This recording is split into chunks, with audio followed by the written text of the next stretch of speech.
All right, good morning. My name is Noah Spence, My name is Byron Velasquez. and we are going to be evaluating Stockton by Woods on a Snowy Evening by Robert Frost. All right, would you like to start us off and give some background on Robert? So Robert Frost is an American poet born in March 26, 1874. He's very well known. He even gave John F. Kennedy's, he spoke and read a speech and read it during his inauguration. Yes, very true. To add to that, he was born in San Francisco, California. And a couple little quick facts about Mr. Frost.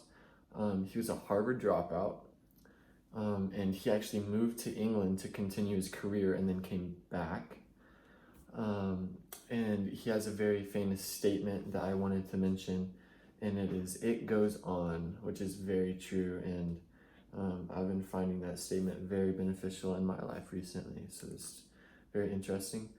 This poem specifically was written in 1922, but wasn't published until 1923 when he published it as part of his larger work in a collection called New Hampshire. So this poem is a 4-quadrant poem, and Byron and I are going to be evaluating each quadrant and every line and what we think about it. So I'm going to get us started on the first stanza. I'm going to read that first. All right. "Whose woods these are, I think I know. His house is in the village, though. He will not see me stopping here to watch his woods fill with snow." Okay, so immediately this gives us the setting of the entire poem. He's in the woods. It mentions snow, so it's the winter time. And so he stopped somewhere in the woods. It sounds like he's traveling. And it mentions that he might know the owner, or the owner is in the village, though. And according to Derek Walcott, from the Modern American Poetry source, he thinks that he could be fearing naming the woods because, as we're going to mention later, Mr. Frost wants to stay in these woods. This is like a place of tranquility and calmness for him. But he has reasons why he cannot stay. So we believe he could be scared to mention the owner because he wants to be the owner, possibly. And he says the owner lives nearby, and this could be indicating himself.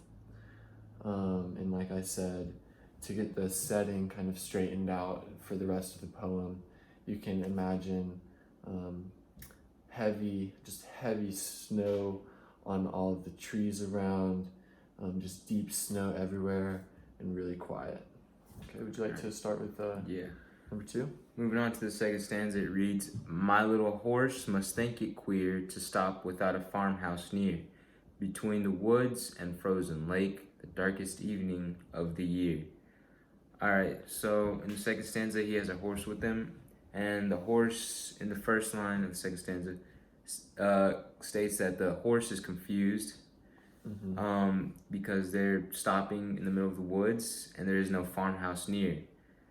And it also describes more about the setting, so it gives it specifically that it's very dark, it's frozen lake, somewhere deep, late December, and yeah. To add to that just a little bit,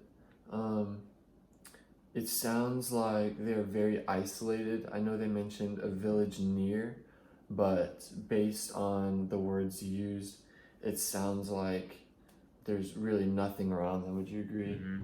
Yeah. And it says the horse is confused to stop without a farmhouse near.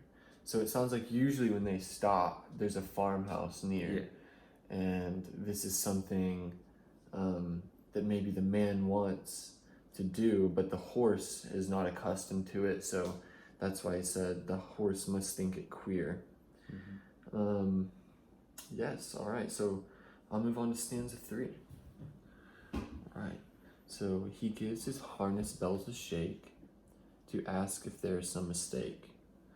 The only other sounds the sweet of easy wind and downy flake. Okay, so starting with the first line, this is the horse shaking the bells, possibly attached to his harness that the man was wearing. And it was like the horse asking the owner if they're there by some mistake. Like the horse is shaking, like, owner, like, why are we here? And just to further dive into the setting, the only sound is the wind and snow. So I'm sure you have been in a setting where it's very deep snow, everything's white, and just dead silent because sound has a hard time bouncing off of snow. It's a very good sound absorbent. So just very quiet, very heavy. And would you say that this is like some words to describe the stanza, or like tranquility, calmness, and like what else do you think? Yeah, I think it's really just those three things. Peacefulness. It makes sense because I mean it's late December, probably snowing. It's dark. Who's gonna be outside making noise? No one. Everyone wants to be inside with their hot cocoa next to a fireplace. An interesting comparison, but this almost reminds me to the movie Frozen. Oh, really? Because the person and the snow and the horse. But it sounds like the man kind of knows what he wants to do, possibly, even though he might be a little confused. But the horse is not accustomed to this place at all. So that's basically where we're at with stanza 3. Do you want to go to stanza 4? Yes. All right, stanza 4 reads, "The woods are lovely, dark, and deep, but I have promises to keep, and miles to go before I sleep, and miles to go before I sleep." All right, so these are famous lines by Frost. The woods are lovely, dark, and deep, but I have promises to keep. It also states that it's very beautiful, beautiful surroundings. He loves it, and he has miles to go before he sleep. That could indicate he has responsibilities and duties to do, but before he goes to sleep, which could mean put down, die, anything really. That's what I can get out of this. Yeah. Do you think it sounds like he doesn't have time to enjoy the beauty, because before this stanza it doesn't really mention the beauty of it, but he goes in and uses the words lovely in the first line of this stanza. Yeah. So it sounds like a place that he really wants to be, but he has miles to go before he can sleep. So that kind of moves us on to the interpretations of this last stanza and the rest of the poem. I can start us with the interpretation. All right. So, according to John Olivegan, woods could indicate the world, and sleep could indicate death. In this, he has to work to achieve his goals that he wants in life, and he has no time to enjoy the world, and he really has to fulfill his responsibilities. And we were talking a second ago about how a good example of this in our lives is when we go camping. Do you want to explain that? Yeah, so an example of this to our life could be, or anyone's life really, could be that when you want to go out and camp with your friends or go out on vacation per se, you would like to stay there forever, enjoy the moment, but you can't. You have to, eventually you have to go and finish responsibilities you have to do at home, at work, at school. And that's how I feel like this could interpretate to our lives. Yes, I agree. In regards to this interpretation, I don't necessarily agree that sleep could indicate death.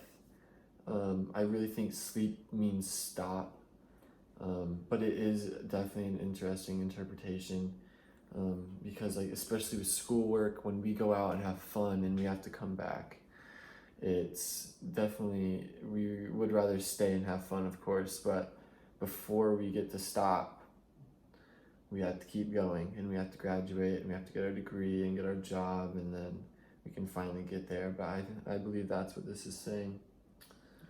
Yeah. Another type of symbolism I believe was the village, the house in the village. So that could represent enemies, people that might try to stop you. I don't know, just society in general. You know, everything's going on with that. Like especially today, there are many examples of that, like racism or something like that. Like I he's feel trying to avoid it, maybe. like he's trying to avoid confrontation or people making him feel down. Because it like really gives a sense of calmness where he's at. So maybe the village could represent like the world and the racism and the craziness, and he's just trying to like stay away from that. Maybe is that what you're thinking? Yeah, that makes sense. All right. Do you wanna talk about some of the themes, or we can do half and half? You can go with the first two. yeah. Some of the themes we found were isolation and choices. Isolation because he's in the woods by himself, no one around, very quiet. And choices because he has to decide whether to stay or he could keep on going and complete the rest of his responsibilities he has to do. Yes. The other ones are danger and society and responsibilities. The poem kind of gives a dark undertone to it with describing how everything is like really dark and quiet, and it could possibly represent danger.